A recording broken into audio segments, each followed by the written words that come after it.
like a fresher gene pool. Fresher gene.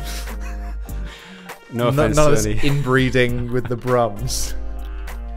Anyway, hello and welcome to Pretty Good Gaming Podcast number 4. This is the PC Toads. PC Toads. Podcasts. Politically correct toads, but... So, you had a theory on this, right? Because like some toads and frogs and amphibians like that, they can be toxic.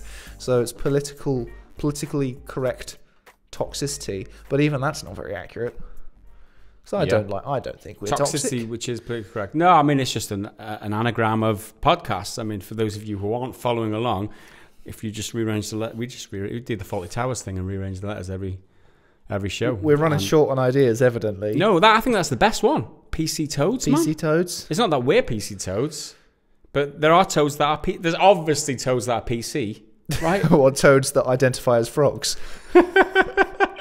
Well, I mean, whatever you identify as these days, you know, you have to be recognised for. So if someone identifies as a toad, then they are obviously a PC toad. Well, right? Yeah.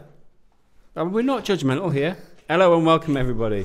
So today, the first thing I've got on this, the note for the podcast is fucking weather. And that's a direct quote. Oh, fucking weather. Fucking weather, man. I'm looking at snow and I hate snow. I don't hate it too much. But we've had a lot of snow, and there's snow promised overnight, and we're having to move the recording of this podcast forward. Nobody cares. Listen to this. You don't fucking care, but we have to. This is our reality. Let us know about your winter troubles in the comments. Unless you're in Australia, and tell us how. Oh, it's really fucking warm here. Yeah, it's really toasty. Any Australian YouTubers? I'm sure there's some PC toads live in Australia. Well, probably. Because they have all sorts of wild. Weird animals and stuff. Yeah. The kangaroo. What the fuck? They only exist in Australia. It's so weird. I mean, they're pretty cool. I like kangaroos. They're hard. Like, when you see them fight, that is brutal. Is this a kangaroo rant? Yeah. What's wrong with kangaroos? The kangaroo. I like kangaroos, is what I'm saying. They're awesome. Oh, right, okay. But they're just fucking weird. Snow's cool when you're a kid because you don't have to like worry about the practical problems because it's fun. You can throw snowballs, make snowmen and all that. But when you're an adult, you can't do that because you've got to go do like a job and you've got responsibilities and things you have to do. Yeah. And my trains get fucked up because of the snow. Luckily, they've been okay. The buses have been a bit shit. But the best part of snow is having a snow day, which only applies when you're a kid. Because a snow day when you're an adult is a fucking nightmare, essentially. If you even get the day off, that's a day unpaid. Yeah. And the other good thing is sledging, right? Which you haven't got really a lot of well, at least and even my hands get cold then, and I fucking hate getting cold. At least you're here in Wales, where it's quite hilly. Down in Essex, it's pretty much all flat. There's like no decent hills. Yeah. So I'm kind of mixed. I like when it's snowing because it looks cool. I love it when it's snowing. I just hate the fallout. I just hate having to deal with the snow, driving through the snow and shit. So I'm kind of conflicted. Infrastructure just falls apart. So I don't even know how I feel about fucking snow. And if that's anything to go by, you'll know what the rest of this podcast, what you've got in store, because we've got loads of things we're going to talk about. Metro Exodus. Not being on Steam anymore. The FIFA Lootboxes debacle, as in they're out of Belgium now, as of today, as of recording.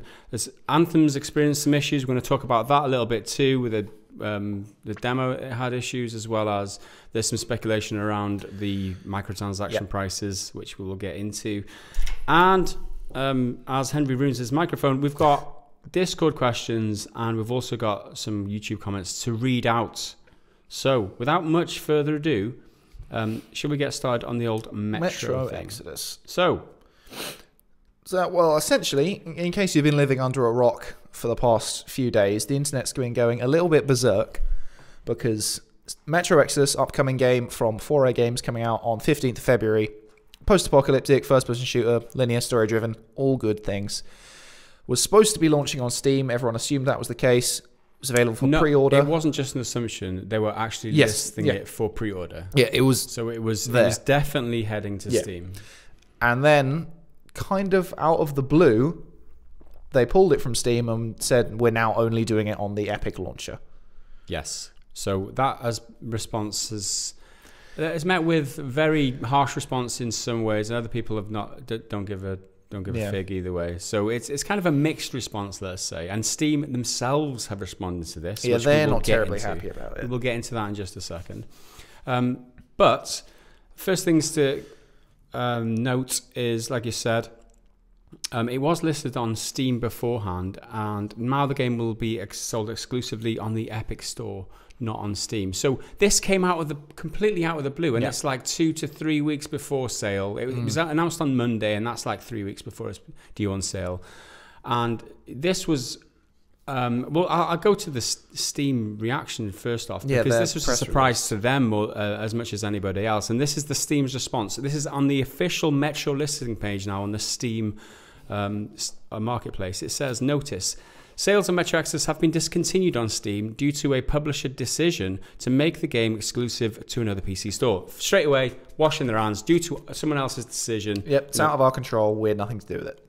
The developer and publisher have assured us that all prior sales of the game on Steam will be fulfilled on Steam, and Steam owners will be able to access the game and any future updates or DLC through Steam, which is good. Exactly what they should have done. Yep. If you're going to make a decision like this, honor those pre-orders as well as honor any additional content that they want in future DLC add-ons and all that. It's a bit of a damage control.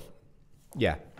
Well, I don't know, because I'm guessing that they weren't expecting any fallout from this, because that's just a gesture more than anything. It's like, well, we're not going to screw anybody who's already. Yeah. I think damage control comes after there's a big fallout, right? I suppose, that's the more recent. I feel like they definitely must have known that this would be at least a little bit controversial, but the Steam community has been quite vocal about it, and I don't think they expected that. Yes, we'll get into that in just a second. And the last and most telling paragraph here from Steam: we think the decision to remove the game is unfair to Steam customers, especially after a long pre-sale period. We apologize to Steam customers that were expecting it to be available for sale through Steam, the February 13th release date, but we are only recently informed of the decision and given limited time to let everyone know. My first reaction is, anyone who pre-ordered it anyway, I mean, I've got no sympathy for people who pre-order in general, because that's not probably the way you want to go. However, there's a lot of information out there about the game. We've played the game. I would pre-order it maybe if I wasn't expecting to get a free code, let's put it that way. So I don't know. I mean, people getting upset because they pre-ordered. If your pre-order is unaffected, you don't still really get the game. Yeah, you don't really have much of a reason to be upset, other than perhaps empathizing for those other people. So so that's moot then. That's a good point. Yeah. So that's moot, right? So anyone who pre-ordered it is not affected. Nobody cares. Nobody of that group of people cares. Okay, the only people who care, who are the people between when it was announced and when it's released, who either wanted to pre-order it in that period or wanted to play it on Steam after launch. Yeah. Okay, those are the people that are affected. I definitely think part of the problem with it is how late in the game this is, and people saying that they feel misled and all that. From who feels misled? This is what I don't understand. People are saying that because everyone who pre-ordered it, we've just established that those people are unaffected. Yeah. So they can't feel misled, right? That's what I mean. But people who were expecting to buy it on Steam outright, they're very upset because it is quite late in the game, and the rug's been pulled out on them. Essentially, that's it. Yeah. That's the vibe I seem to get from them. That's it. And what is telling for me here is that Valve have come out and they're using quite coloured language. We think the decision to remove the game is unfair. There's a judgment there. Like this is not right. Yeah. That's what they're saying. Do you think that some of this is them kind of projecting the frustration from losing games like Division 2, as well as Call of Duty Black Ops 4 last year as well? I think some of that's just like pent up, like just fucking, oh, this is enough now. Enough is enough. This is unfair. Yeah, I feel like they must at least be entertaining the idea that Epic are teasing control, so they got to grab onto whatever they still have and hold on tight.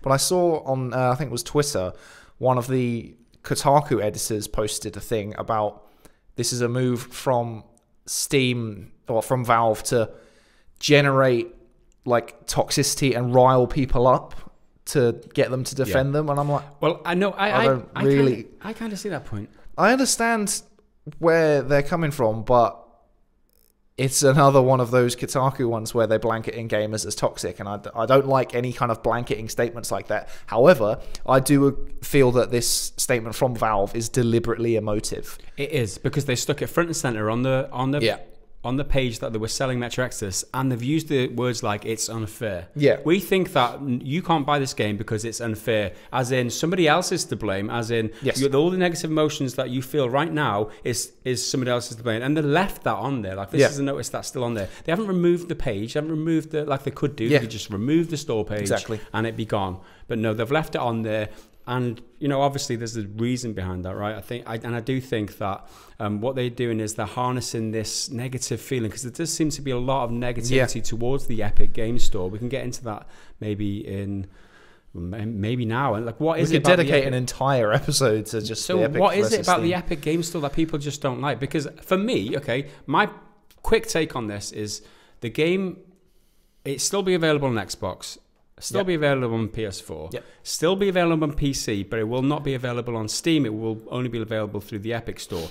And also, you add to that the fact that the price apparently in the US is $10 cheaper than it was in the on the Steam store. Yeah, it's gone from $60 to $50, but it's unclear if that's happening in the UK or the rest of Europe. Yeah, because it's a weird £45 mark in US dollar. It's changed, but not pound or euros. Well, we don't know what it was on Steam before that. We don't know whether it was £50. It's gone down to 45. I don't know that those facts, but it appears though they've passed on some of the price savings. And part of the appeal of the Epic Games Store, for those who don't know, is that the Epic Store only take a cut of 12% as a platform versus Steam's 30%. So they're saving.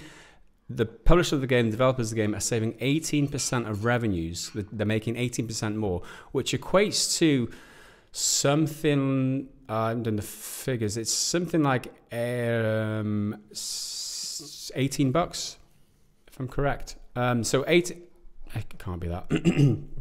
I've done the figures, and I will work it out. So I'll explain to you in this way, right? So what they're doing, because they're making it $10 cheaper, they're passing on part of that saving, not all of it, that 18% saving to the customer, right?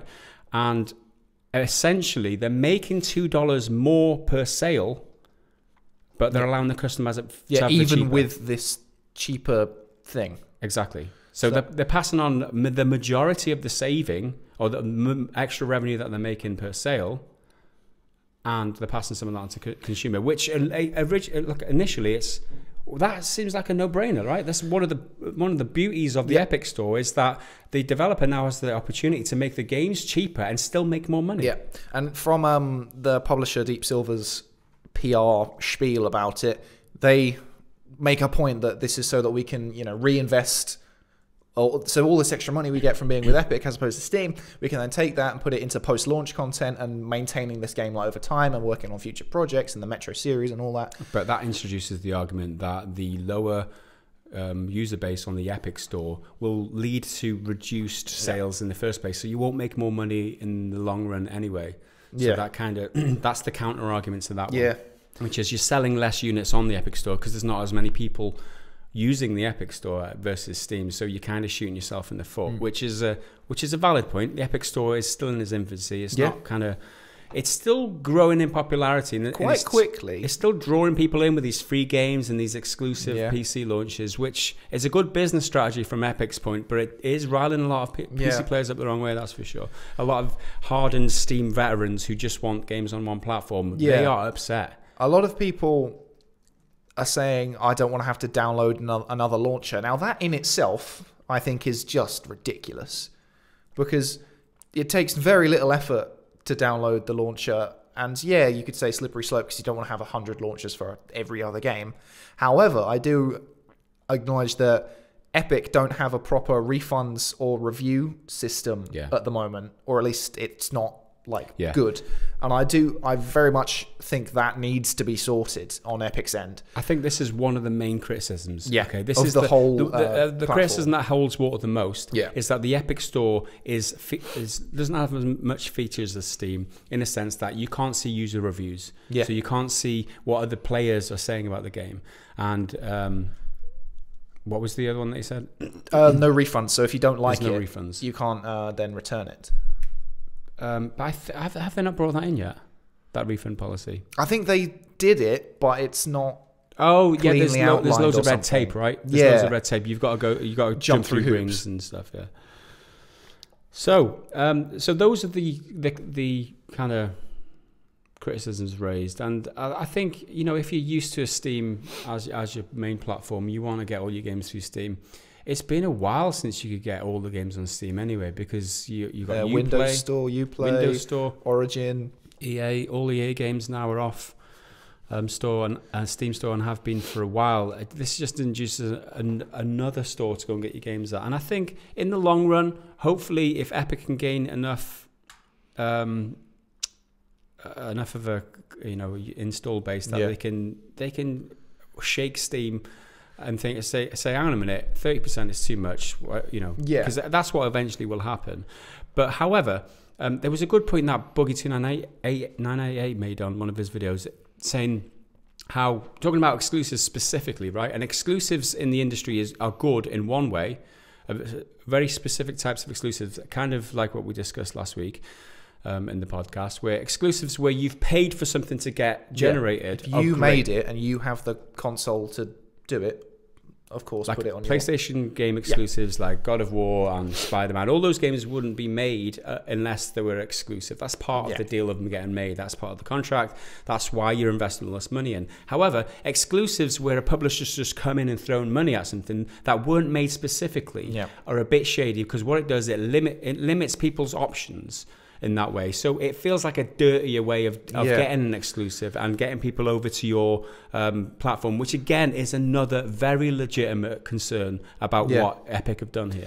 The word, phrase anti-consumer has been thrown around a lot in this debate, and it's both true and untrue, because going to Epic with a $10 discount in the US, that couldn't be less anti-consumer. That's pro-consumer massively. Good, However, the anti-consumer thing is that it is a bit shady to buy exclusivity like that and to not be able to have the review system or anything like that.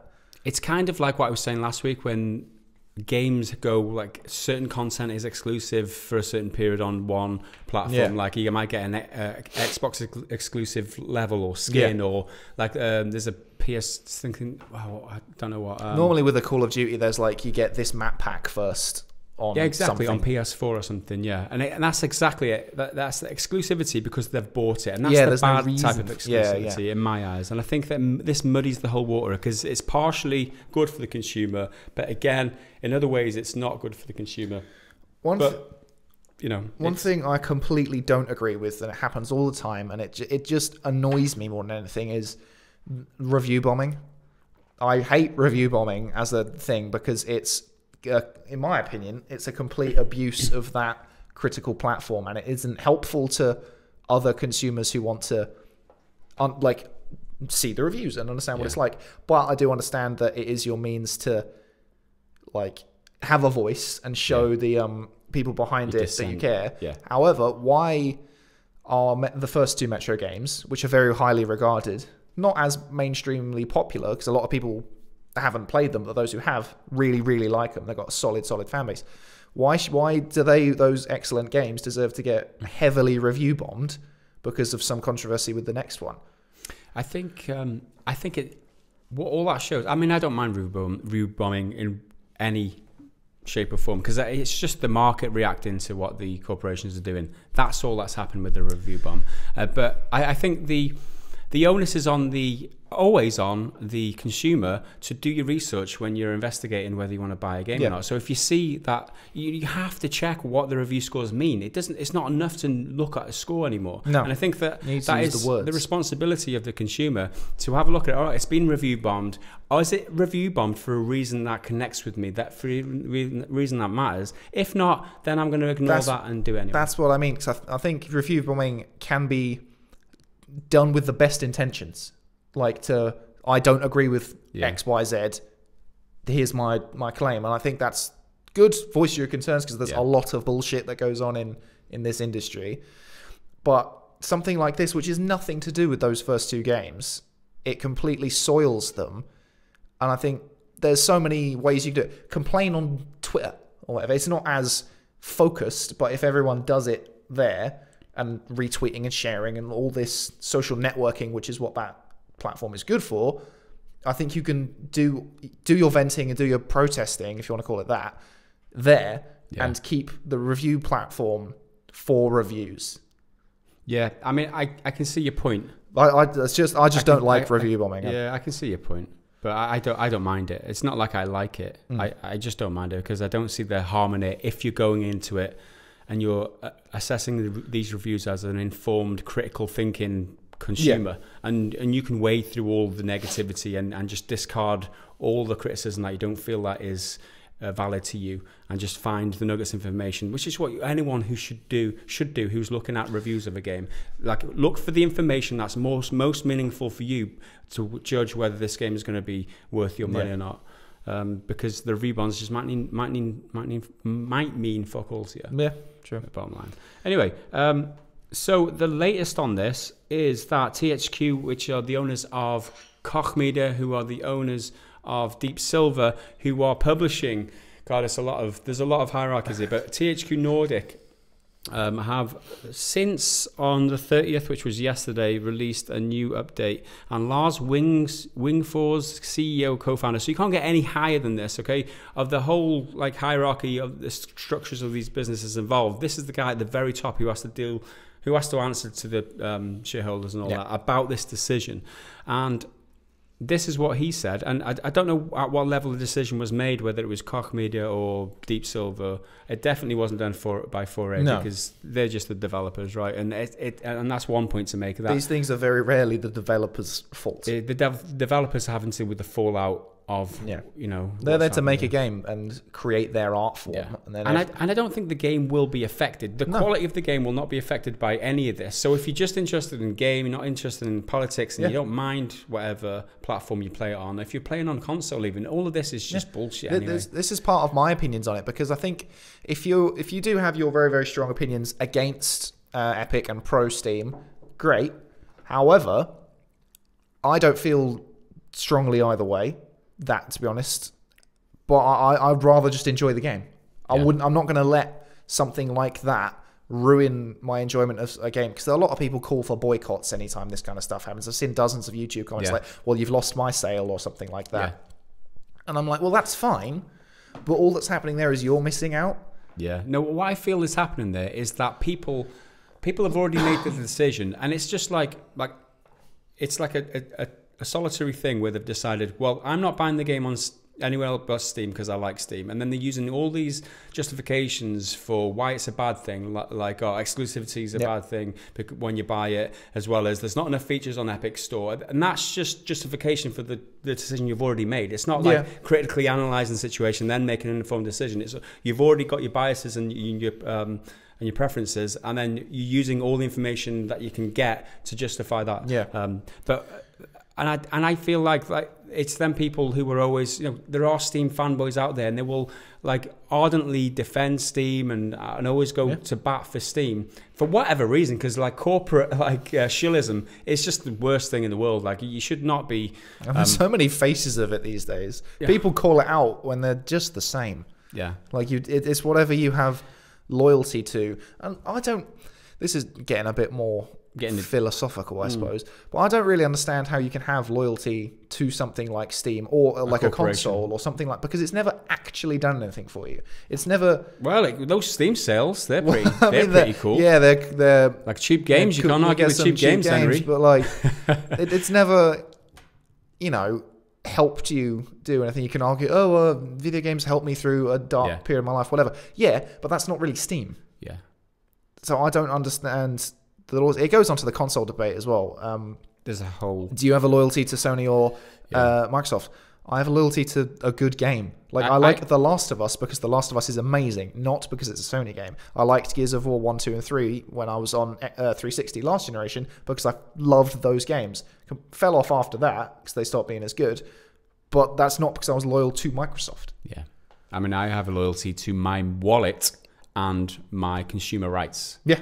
Bottom line, I've got no affiliation to any corporation or company. I will not go to bat for any big corporation or company who is making billions of dollars every single maybe I might go to bat for a company who is struggling and who I feel like close to, like an indie developer. Or yeah, you deserve it. I might go to bat and start like professing my love and defending them for whatever reason. But when it's a big corporation like Steam, they don't need anyone defending them. Let's get fucking real. They're a big boy. Anyway, we got sidetracked a little bit there. Lars Wingfors, co-founder and group CEO of THQ Nordic AB, commented, I fully support our subgroups' autonomy to run their respective businesses. I believe it's in the groups and ultimately the consumer's best interest that business decisions are made close to the market, and this is the group's consistent business model. So he's there justifying, like, the guys below me and all these, whether it's Deep Silver or Koch Media, we don't know that, but whoever's made the decision there, we stand by it because they're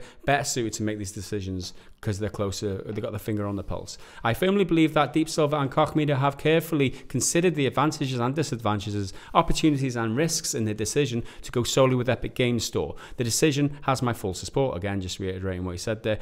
I have noted that there is some confusion about the two different THQ Nordic. That's not really relevant. It is important to say that Deep Silver have released a press release to somebody after this saying that it will come to Steam about a year later. So you will come to Steam, but it'll just be a year later. That's a long time as well, to be honest. That's kind of part of it. It's a hell of a delay. But the thing is, all of this exclusivity will have come from Epic's negotiation and them bringing that to the table. Deep Silver, I can only imagine, wouldn't have come to the table and been like, we'll offer you this exclusivity. I imagine Epic have said, if you come to us, we'll do this, this, and this for you, but you have to be exclusive to us. Yeah. I think it's a move pushed from Epic. We'll see how it pans out. And the bottom line is that this is releasing multi-platform, and this is only a portion of the total sales that they'll make anyway will be affected. For the people who are going to boycott it for whatever reasons, they stand by the reasons, it is only a small portion of the overall sales that they'll be making anyway. Xbox and PS4 sales won't be affected by that. We wouldn't have thought anyway. So that is it. That's our thoughts and musings on the whole situation. We could have kind of delved into it in a video in the week. We might even release this as an excerpt. We might be, but there's just so much to it, and we thought we'd give ourselves the opportunity to talk through our I do think that same with any kind of controversial debate like this, if you want to engage in it, you've got to try and look at it from all angles, because there are a lot of people who just scream their comments. Jump to a stance and just scream it. And that's on both sides. Without considering the pro Steam and pro Epic. I agree. It's all over the place. It's easy, and it's easy to be fueled by so much information comes to you really quickly. It's not like these days, especially with YouTube and other sorts of Reddit and things like that. You can get so much information really quickly, and unless you've had time to digest it and really ponder the ins and outs, pros and cons, and also every side of the story, I don't think it's wise to come to an extreme position where you're like, this is total bullshit.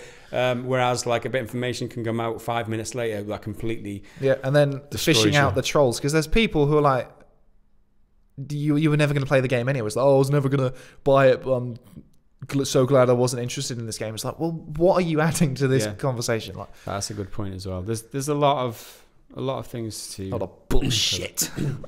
So that was that.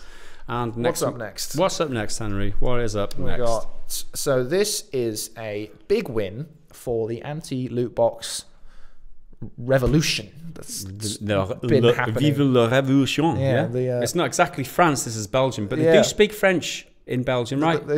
Flemish, I think, is their official language, but I don't think anyone really... It's a mix between Dutch. It's 60% Dutch and 40% French. So I think Flemish is a bit like Welsh in the sense that it is the national language. As in phlegm comes out of your mouth every time you talk it.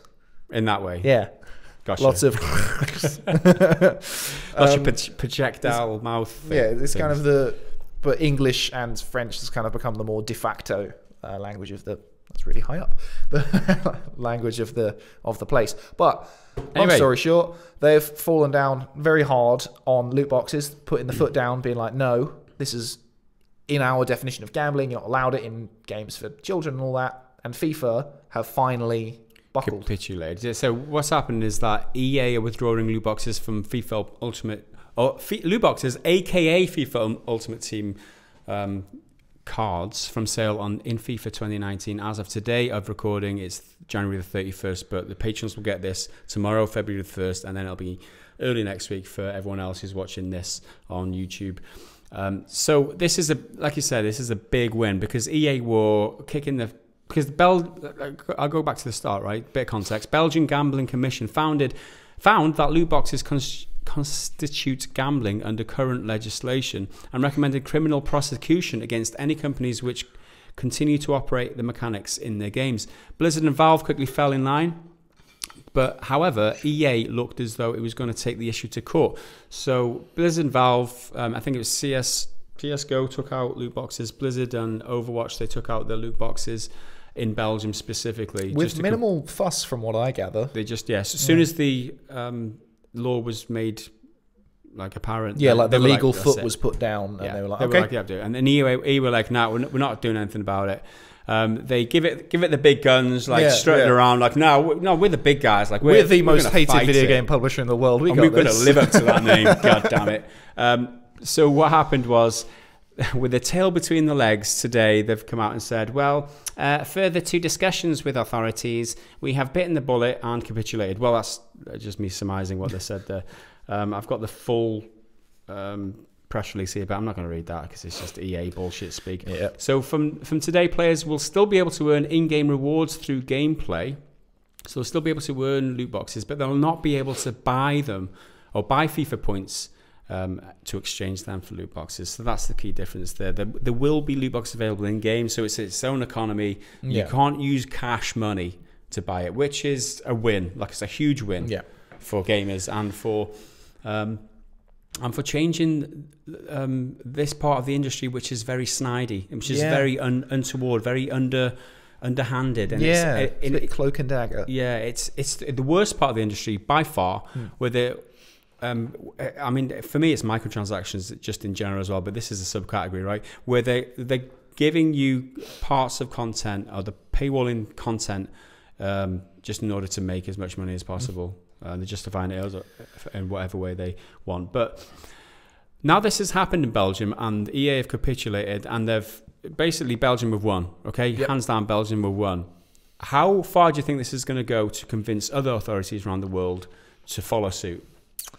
Because there is this like big conglomerate of governing several regulations, aren't there? Several countries. I can't remember what they're called or how many, but I know the UK's in there. There's a few other European countries. Australia, loads of Australian countries, and there's like Washington State or something. Like that. It's one of the states. It's not the whole of the US. They all had like a conference, I guess, about a bit of a get together, a bit of a chin wag, an excuse to get together and drink some, rub shoulders with foreigners, work on your foreign policy, I suppose. But I think even that's a massive step for opening up the discourse on like a higher level, on like the government legal level of this sort of thing. I was listening to the Radio 1 in the car yesterday, and I heard them talking specifically about loot boxes and like the fact that it's there front and center on my Radio 1. Radio 1 is pretty much the biggest news outlet on the radio, right, in the UK. There's no bigger, okay? And the fact that they're talking about that on the radio as part of the news, that loot boxes coming out of FIFA, is huge in terms of getting the word out, people becoming literally aware the that word loot box coming into and gambling, and the way that they termed it as well. It's not like they weren't defending it, or they weren't. It was like, this is gambling in games, and this is what they're doing. It's like not from the perspective of a gamer, from an outsider. Yeah, which I think is a good distinction. And the way they were terming it is like they're removing this gambling mechanic now from games, and it wasn't. There was no debate about that. There was no, is this gambling? Isn't this gambling? These are gambling mechanics, and that's the whole point. Is that we feel, especially on this channel, that these gambling mechanics can, and even the British Gambling Commission have alluded to this in one of their most recent documents, that these gambling mechanics in games can lead to a gambling issue in the future in kids. So kids who are exposed to these types of gambling mechanics can train their brains Yeah. to because the feedback loop is the same as when you do conventional gambling, like on a slot machine or something like that. Yeah, exactly. So this is definitely a big win in those terms, especially considering it's EA of all companies. It's not some slightly smaller but just as, you know, controversial loot box peddler. EA, they are the poster boy for the loot box world, I guess. And a lot of the bullshit in the game. Yeah, yeah. And it's so good that they've kind of cut off the head of the snake, essentially, with this, in just this area, just Belgium. And Belgium aren't, you know, like a super powerful country in the grand scheme of things, but it's a step. Yes. Oh, definitely. Most definitely. It's a step in the right direction. It's some sort of legislation that will reduce the amount of children being exposed to gambling mechanics, and that, to me, can only be a good thing. Yep. Well done, Belgium. You did good. Well done, Belgium. I'm not sure I've ever said that before. Well done, Belgium. They did good. Chocolate? They didn't do too well when Wales beat them 3-1 in the Euros recently. Yay, sports. Leave that to one side. Anyway, let's move on. Now, what's up next?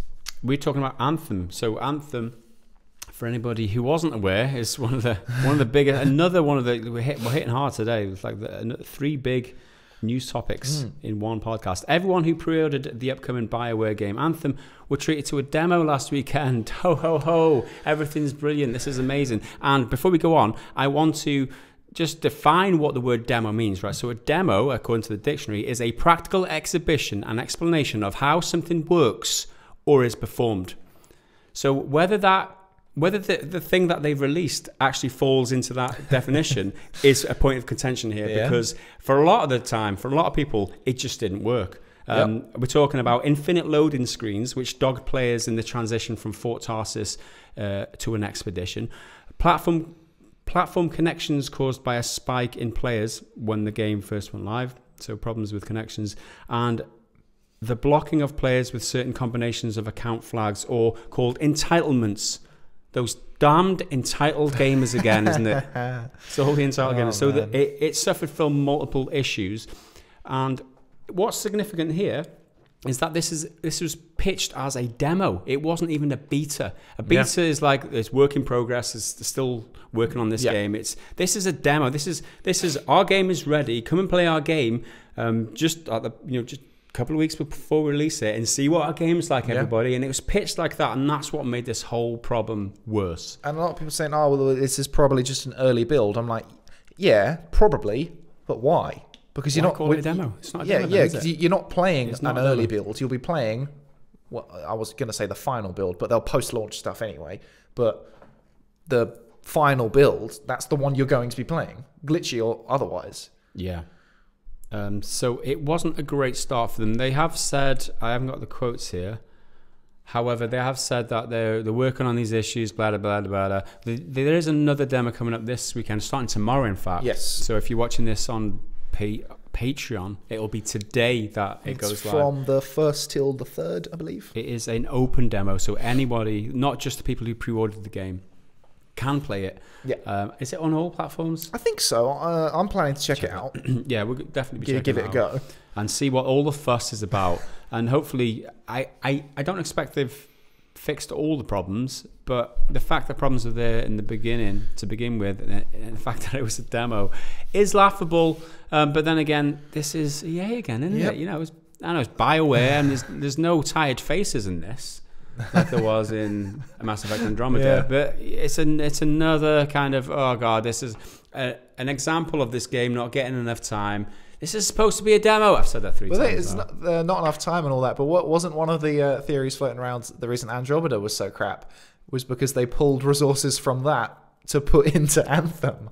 So if that's the case, how is this still having so many problems? What does that tell you guys? What does that make your own assumptions about that? Well, what I have seen is people who have played it when they could play it and get out of infinite loading screens, people have enjoyed it. For the most part, the comparison with Destiny is very strong, and a lot of people who were worried about that have then confirmed that it is very Destiny-like. I've heard a lot of people praising the traversal, like the super jumping with the jetpack and the flying and stuff, which is the thing I am most interested in. But they've said that it's very limited. Like, you can only fly for so long, and you can't fight in the air, which I think is really short. You can't fight air to air. Yeah, it's not dogfighting. Right, yeah.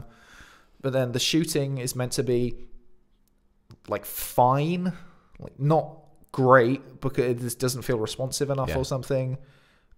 People do quite like this, like super moves you can do, like big energy blasts and shit. People seem to be praising that.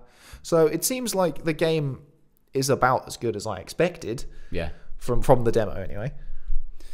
But I mean, I think for me, we can wait and see, because we haven't had hands on with it. So I think that all these issues will become a lot clearer for us in the coming days. That's for sure. We'll definitely waiting to get hands on with it, because for one thing, the Frostbite engine, for all its problems and things that people criticize it for, it does look fucking good. It is pretty. It looks very good for like textures and environments and particle effects and all that. So if prettiness is high on your agenda for well, obviously. your games,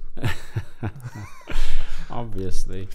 So the other bit of Anthem news is the microtransaction controversy, or potential microtransaction controversy. So it has emerged that Anthem may be charging up to $20 for skins, and this is the same kind of pricing as Fortnite charges, and lo and behold, Fallout 76.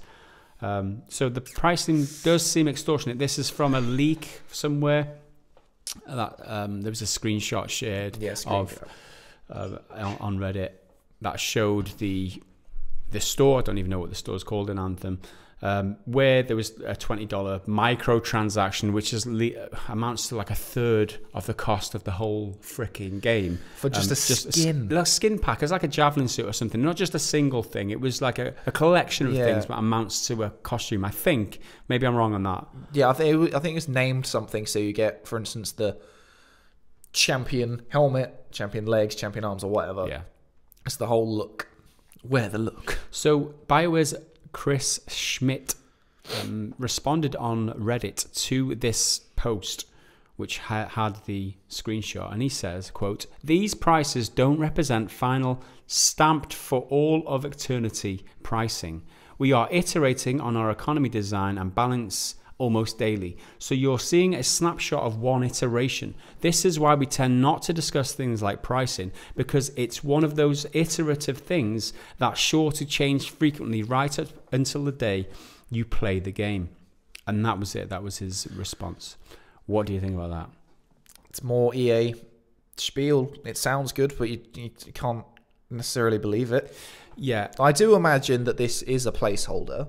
I can't conceive that they would, even EA would charge 20 quid. Well, that's where I disagree with you. The fact that they've got that as the placeholder tells me that they are conceiving of it, right? Yeah. Why else would they put it there? I maybe it's me being naive, but I can't believe any company would be that stupid. This is EA, dude. Exactly. This is Lootbox. It's Battlefront 2 fucking integrated with the progression. Like, EA, man. How? This is EA, who didn't back down on Lootboxes in Belgium until they had a discussion themselves with the authorities, and they had no other choice. This is EA, man. It's my brain just being like that. That's not the smart thing to do. That's not smart. But then I forget EA aren't smart. No, I think some of this obviously is him damage limitation. Yeah. It's always like, oh, this doesn't represent the final. These aren't all absolutes. This isn't. Yeah, he's not saying yes or no. This isn't set in stone. Exactly. We're still iterating. We're still working on it. That's the old spiel that you get a lot from these. I mean, a lot of the times it's true if you're still working on a game. We get that. Game design is fluid. It's not always. You create something and it stays like that for all eternity. The creative process is always changing.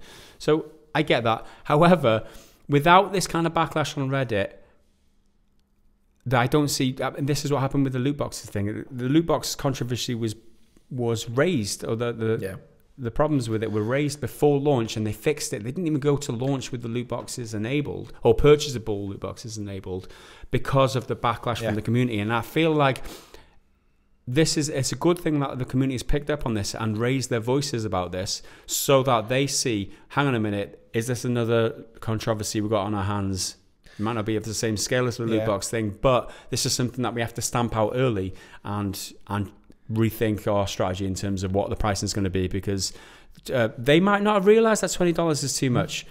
What world are they living in? I don't know, but I'm pretty sure that was a consideration. But the fact that it's actually on there, it had to be considered. There's a lot of like conspiracy theories going around that they deliberately showed us this so that after when they change it, the idea that they never planned that it would be the case. They're like, we'll say it was 20, but we're never going to do that. Yeah, we'll come out afterwards and say no, it's only 15. Wow. Look, we're listening to the fans. It's like, what's the?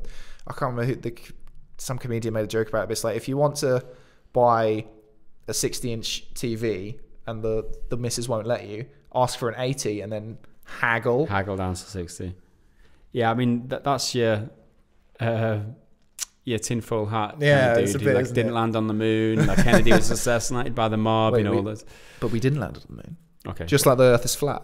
Okay, they did fake some of the pictures, but they definitely did land on the moon. Anyway, so that is it. That's what we know for now. And my reaction to this, in my gut, is going into Anthem. We knew it was BioWare. They've had the dodgy past. Haven't had a sterling set of games in the Mass Effect series from before Andromeda anyway.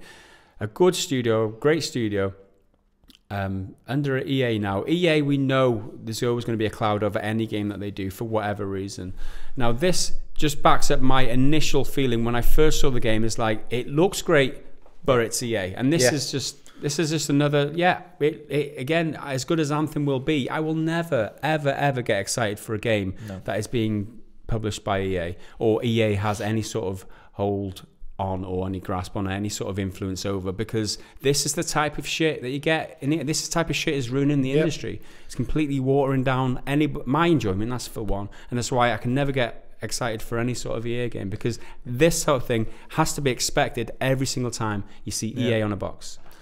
I mean, I'm definitely not going to buy it, but maybe I'll buy the $20 Steelbook without the game.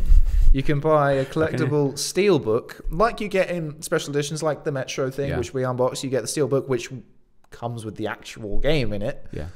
But you can buy just the case and then have to buy the game sold separately. Yeah, you could argue that that's just an add-on then. So you buy the game anyway, but if you want the shiny version of the case, you just pay the extra $20, and then it doesn't come with it. So surely, if you wanted the shiny case, you'd be like, okay, here's it coming with shipping with the game, even if you wanted it to cost $80, which is obscene. Yeah, but still, what that does is it opens up the door for people to upgrade without having to pay an extra $80. So if you're paying for the game for $60, and then, oh shit, I wanted the shiny case, your only option, if they're selling it with the shiny case, is the $80 version. Whereas now, everyone's got the option to just upgrade for that extra $20. I don't mind that. I think if you're going for that, I think you're a fool. Well, judgment aside, it's a business decision. I think the more option like that, it's more versatile in terms of, I guess they get more sales in the long run because people don't want to buy it twice, just to upgrade from the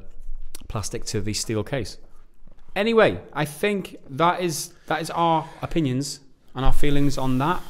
We rounded up on that. All of our controversy for the week. That was a lot of official kind of newsy type stuff. Can we chill out now? And a lot of corporate nonsense going on. Ooh. So let's read some comments. Let's chill out with some questions. And by the way, before we continue, these questions and comments are from the Patreon Discord, and for those of you who do enjoy our content and like to see us generating content and want to see us do content in future, then head over to patreon.com/prettygoodgaming. There you can support us, help you bring this content, because without the patrons we literally couldn't make this content. So if you are a fan of the channel or you want to support us going forward, that's the way that you can do that. And these questions are directly from those people who have supported us on Patreon and are chatting to us on Discord on the daily.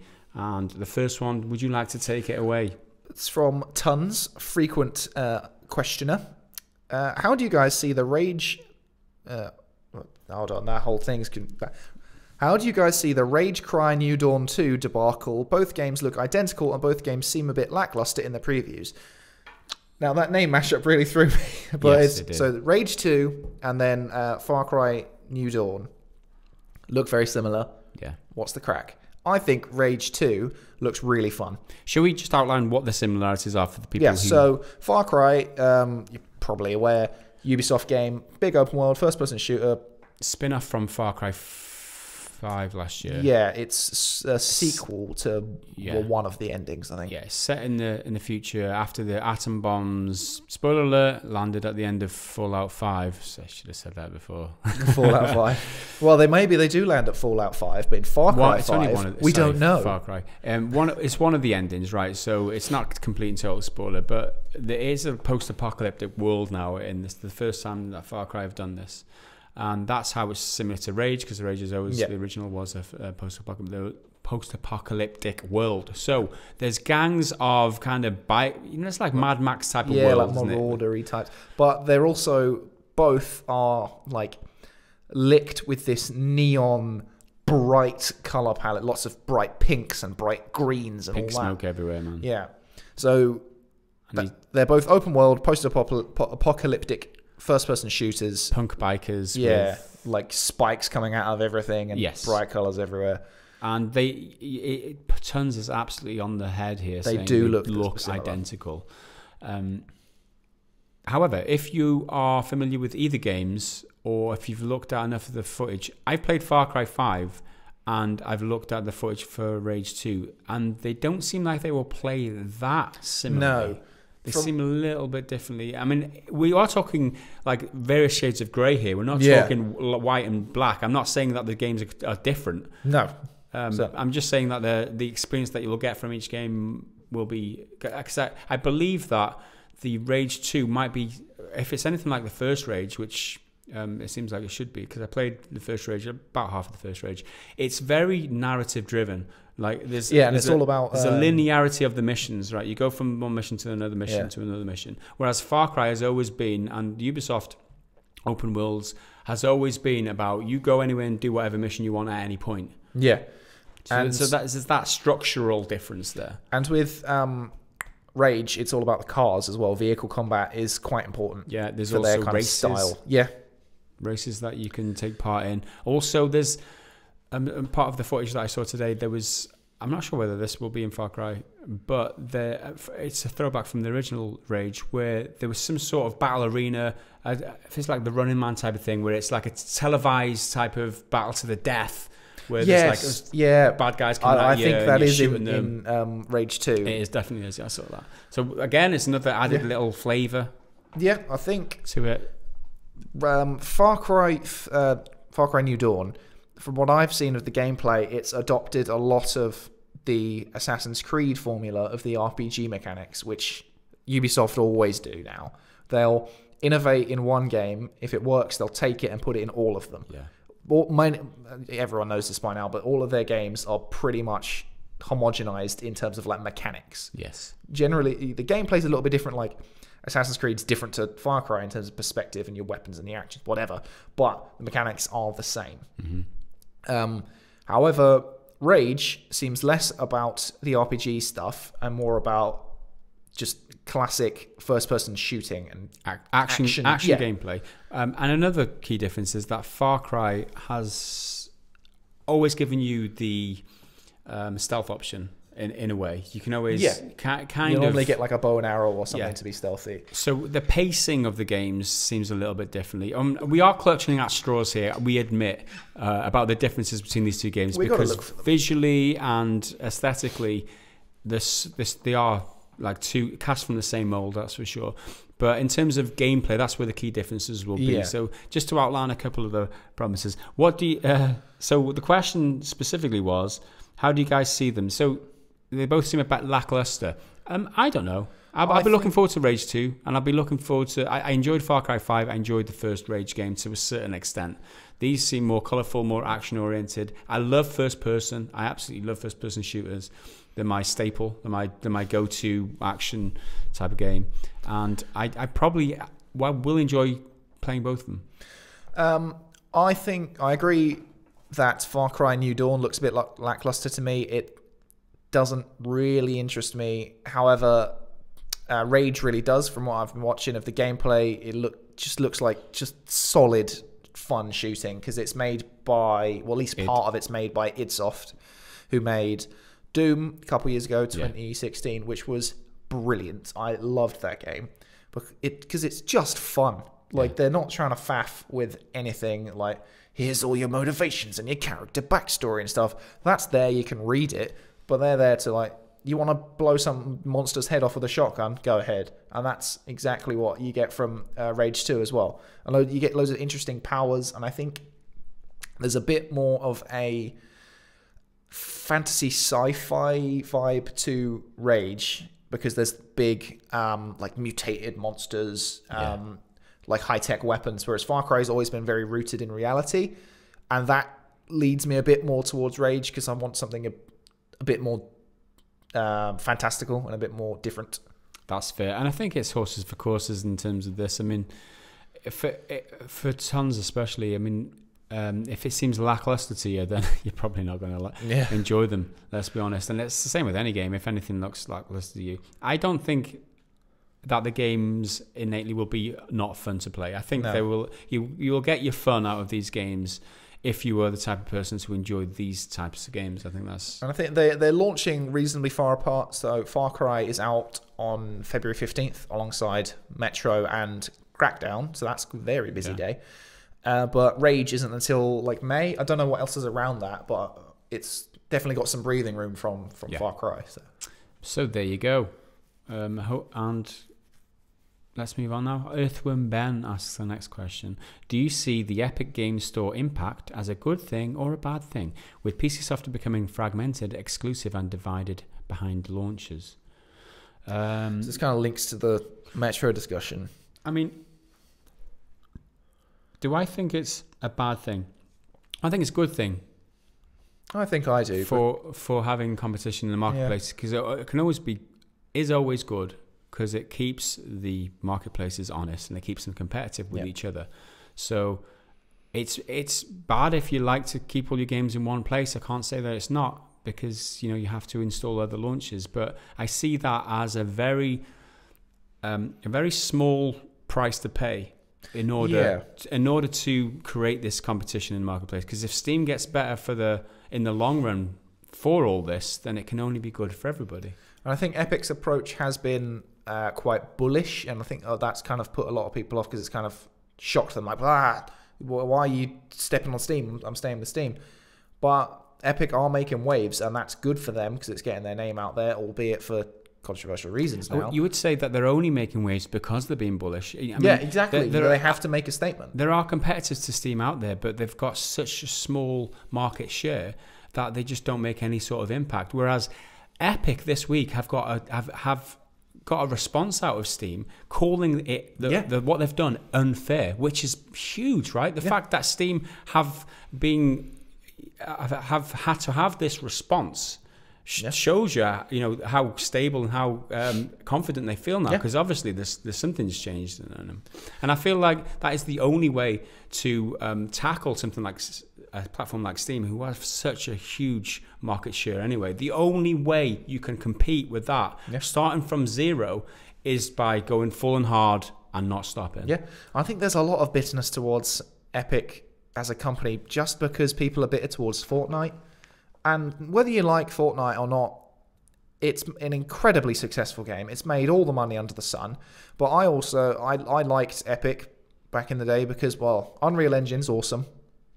Made Gears 1, 2, and 3. They're awesome. Made the Unreal Tournament games as well. They should probably do another one of those, to be honest. But they have done some really good things in the past, regardless of whether or not you like or dislike Fortnite. And from a business perspective, that game is doing incredibly well. So that is a good thing for them as well. Yep. So I think this extra oomph is a good thing to the marketplace. Yeah, and I think the exclusives discussion it's the grey ground. It is where, like, if Epic come in and buy the exclusive rights to a game, well, it's not really exclusive because there's no barrier. There's no barrier like there is on Xbox and PlayStation. It's not like that type of exclusive.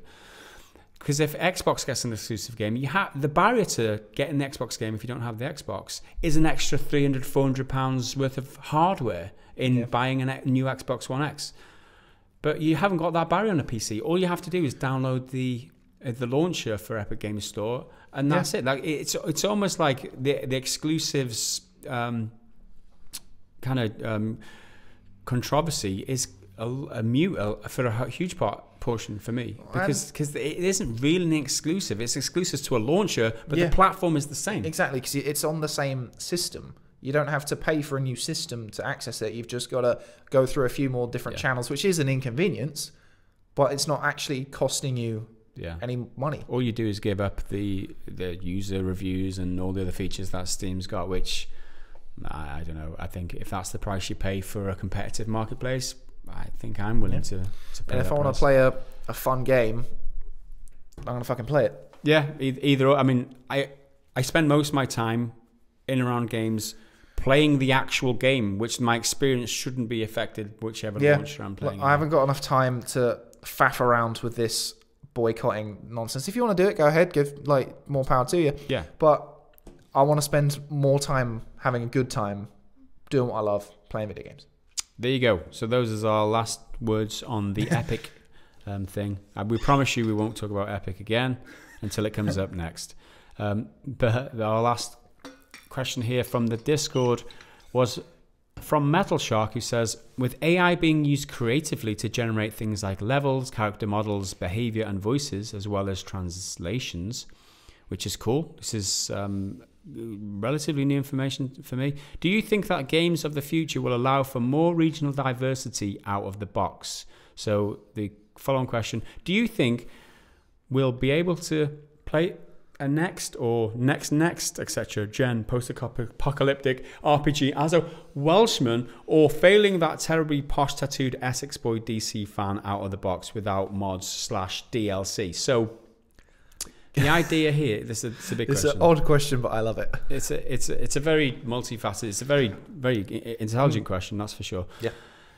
So the crux of it is that computers are doing more and more generating things in games, and because of that, the amount of resources it takes, or manpower it takes, in order to generate things like a terribly posh tattooed Essex-born DC fan out of the box in a character, quote unquote, or RPG, playing an RPG as a Welshman, those things might become more and more easy to do because the computers can do them quicker than, or for cheaper price than a human can do it for.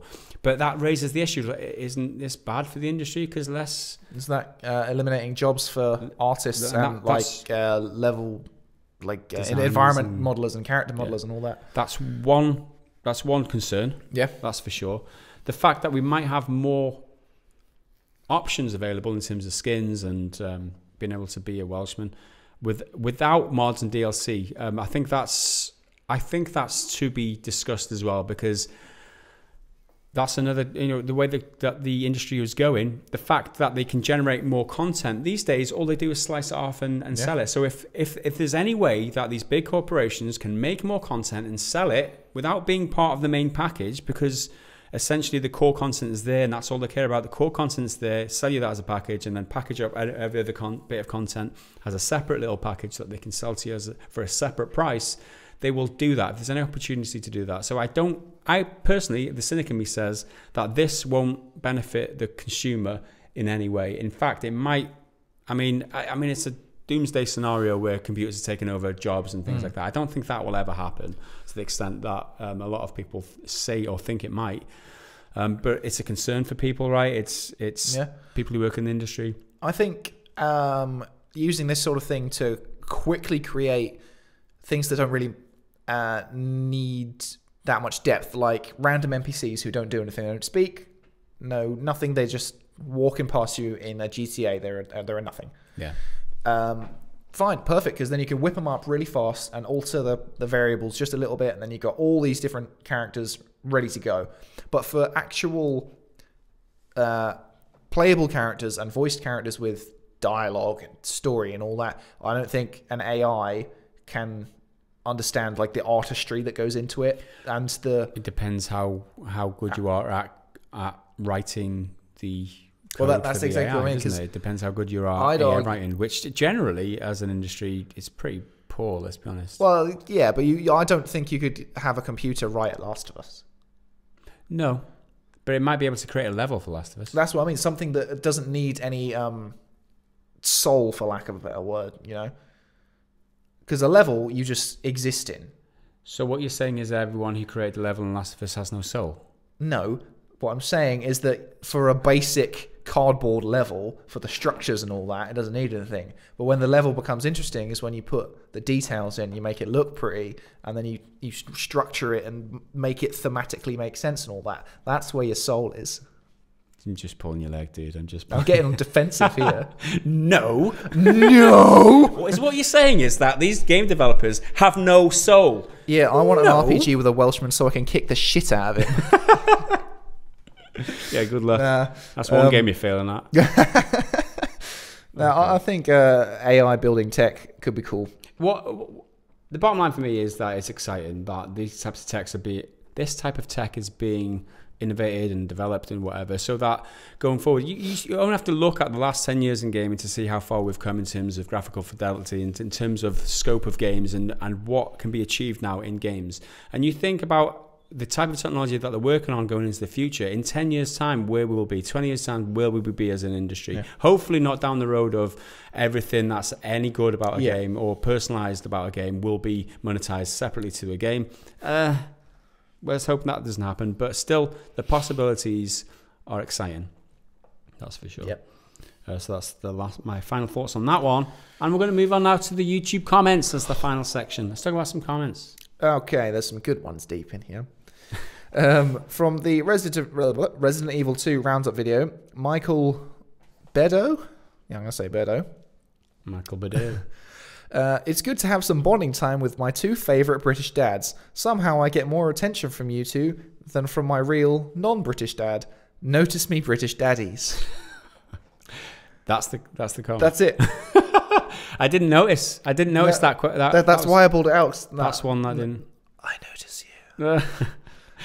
The only one of us that is an actual dad didn't notice you. Yeah. So I probably paid as much attention to you as your actual father there. And the only guy who did notice you isn't, to our knowledge, a father at present. Fucking hope not. I can't be dealing with that shit. So what does that tell you? That you're an awful child, maybe? I don't know. You decide. Yeah, maybe you're such a terrible child that no one will love you. Everyone, you're not even important enough to give any attention to. But, joking aside, we've noticed you there, so Michael, take it. Mr. Michael, what was his name? Yep. Bedo. Next up, Cruddy Funk comments. Never played RE2. Shut up, mate, ... Your opinion is invalid. Full stop. Soz lad, you might have missed the point where my approach to my sort of review impressions was from a newcomer. The whole point is that you can play it without having played the original. It's called a perspective. But yeah. my favorite part. No. Your opinion is invalid. Well, you're not entitled to an opinion unless you've played the original. That is the fact. And you overlooked that fact when you made the video, Henry. How dare you? You should be ashamed of yourself. Where's the bell? Shame. Don't make me do a naked shame Get your walk. clothes off and just walk around. Oh. We can film it and get But I'm not as demonetized. attractive as Lena Headey's body double.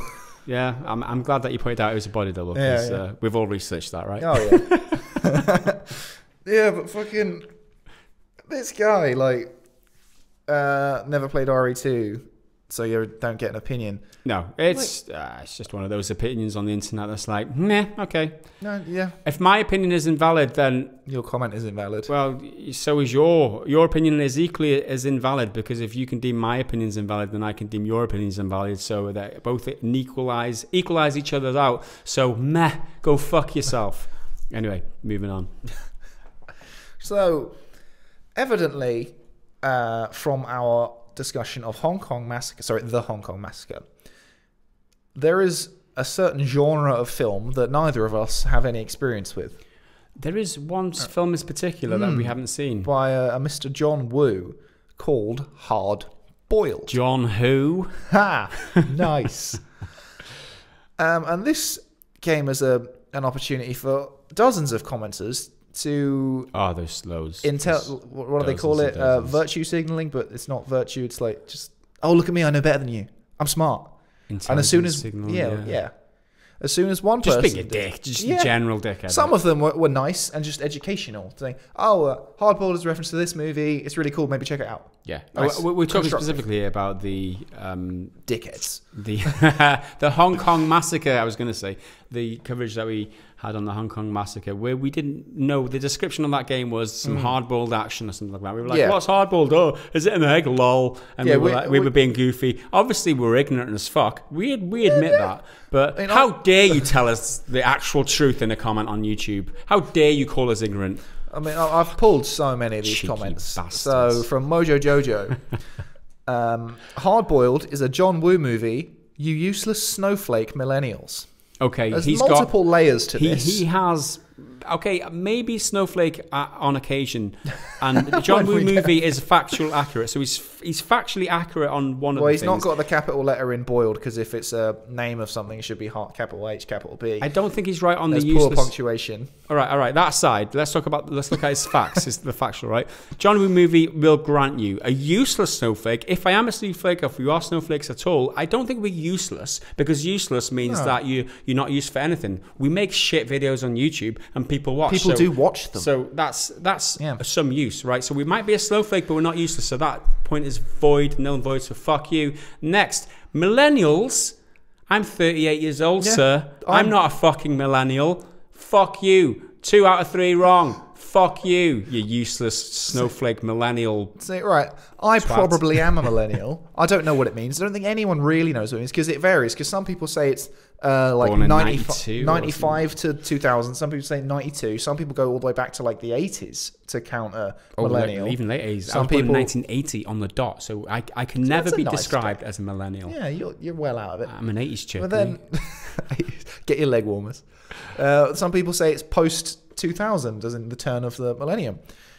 So who fucking knows? Snowflake, okay, I don't think I'm... So snowflake's when you get offended by something, because snowflakes are very fragile. Are you offended by this? Are you offended But this person clearly is offended by the fact that we don't know what hard-boiled is. The hypocrisy there is... call you the snowflake, and your username is Mojo Jojo, who is the villain from the Powerpuff Girls, which is a Cartoon Network show from the early noughties. So to really understand that, you're a fucking millennial. Right. So are all the comments like this? They're week? all negative. Are you just going to pull apart? Yeah. I didn't get any of the nice ones. Is this the idea that you just read them out so you can have a go at them because they have to go at... Photic Spore, you've never heard of...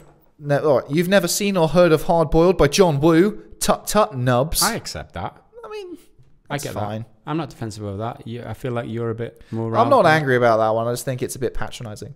Yeah, tut nubs. But if a mate of yours, one of your housemates said, you'd what? Tut nub. Yeah, but he's not my mate. He's not my fucking friend. Well, he might watch us every single day. Maybe. He might think we're his friends. He might be one of those stalker types who thinks that they know us. That sounds awesome. It's like, it's weird when people come up to you in public and say, nice to meet you. I watch your YouTube videos, and you're like, I know nothing about you, and you can maybe know something about me, and this whole relationship is way out of balance. It's weird, that scenario. I hope that never happens to me. I don't like being recognised by people I do know. So I'm just like, I've got stuff to do. I mean, to be fair, I do ignore you on a daily basis in the office. So, I mean, if that's the way you like, at least I know that. Yep. That's the way you like to be treated. Shall I read the next one? Fabuka says, it's like the movie Hard Boiled, you morons. Jeez, do a search. It has the greatest one-shot shootout scene in history. Okay? Morons. I mean, yes, I know. I mean, you might get defensive. I never perpetuated that I wasn't a moron. I don't care if he thinks I'm a moron. I may well actually be a moron. And a lot of times, I am a moron. That's safe. And the fact that I didn't recognize a movie, it's not the worst thing I've ever done in my life, right? It's not the stupidest I've ever been in my life. To be called a moron for that, I mean... Definitely not on my list of regrets. Should we move through them? Yeah. Calimero Heiner says, Hardboiled is a John Woo movie, you uncultured swines. I feel like that's more of a jovial one. Yeah, more of like a ribbing one. You uncultured swine. Yeah, that one you don't say that as in. You don't say that like really, do you? No, it's not proper. That one I really liked because it was one of the first times watching a Disney movie with like adult eyes. Well, not adult, but like it's like not child. Where I got one of the adult jokes, and it's in Toy Story. And Mr. Potato Head pulls apart his face and puts it back in the wrong places. And he goes up to, I think goes up to Woody or Buzz or something. He goes, look, I'm Picasso. And they don't get it. They just walk off and he screams, you uncultured swines. So that's why I like that one. Reference. James Lawrence. Thank you. That was so annoying, right? It's in capitals. Made and set in Hong Kong, like the game. And who doesn't know the hard-boiled detective thriller? Are these guys new or something? Thumbs up. No. Well, I'm sort of new. Yeah, relatively new. Sorry, I blanked out there because I was like, where the fuck are you reading that from? I didn't see that. It was because I saw the Ash Roskell above it. So, okay, we don't know of a movie. So fucking... Well, the thing is, this guy, Ash, or lady, Ash Roskell, was all over those comments, commenting back at people and saying, like, supporting their arguments and all this kind of stuff, basically re-commenting his thing over and over again. So, just in case you didn't know, Ash Roskell knows what hard-boiled is, and he's... Yeah, and we don't. Well, we do now. Well, we've been educated. I might not watch it now out of spite. This is my favourite comment. It was, Hard-boiled is a John Woo movie film, you ignorant fucks. By Science the Superego was the... Yeah. You Ego. Ignorant fucks. And I like this because I picture this guy explaining like the nuances of like new technology or something to his grandmother or something. And like his grandmother's on like his grandma for all you Americans is on Facebook or something. It's like, oh, how do I don't know how to log in, and him flying off the handle. You ignorant fuck. I just picture that. I'm just like, is that how you explain to somebody a bit of information that they don't know prior to that? You shout an ignorant fuck at them. Well, we may well be ignorant fucks, but at least we're not like argumentative, horrible, just genuinely vile human beings. I hope this person is a teacher, because if they're all about science, maybe they are a teacher. Yeah. So it's like, Timmy, what does E equal? MC cubed. You ignorant fuck! Just losing his shit. So the last one now. Last comment. Do you want to read it out? Oh, go on. This one it was kind of on our side and it was funny. The amount of grief you guys are getting for not knowing the hard-boiled reference is hilarious. This game is awesome and the music is superb. Yeah. So that's just nice. There were a couple like that being like, oh. It was a very niche film from the early 90s. It's an Asian action movie. And it's a cult classic. We haven't seen it. Part of the point of a cult classic is it doesn't have like a lot of mainstream appeal. We missed that one, appeal. guys. We're sorry. We don't know all the things. We don't know all the things. I'm sorry. We come on here pretending we know stuff, or for the large part pretending we know stuff, but we do know a little bit of stuff, but we don't know all the stuff, and that's the point, right? Especially since this isn't specifically a gaming pod. We apologize. We sincerely apologize. We won't do it again. Please don't subject us to walking around naked with somebody belling us, and that sounds bad. Please don't do shouting that. Shame. No, don't do that to us. Whatever image that comes. Buy me a drink first, and then we'll talk. So that's we're going to have to leave it today because we are 20 to 5. We're leaving at 5. We've got to shut all this office up and everything. But thanks for joining us today. As ever, thank you to all the patrons who support us bringing you this content. Because without them, we wouldn't be sat here doing this right now. So, with all that said, we will be back in the next time you see us. Will be another video or whatever. Check us out on YouTube. Back next week for definite on a podcast. So, without much further ado, from Henry and from myself, we will see you next time. Bye for now.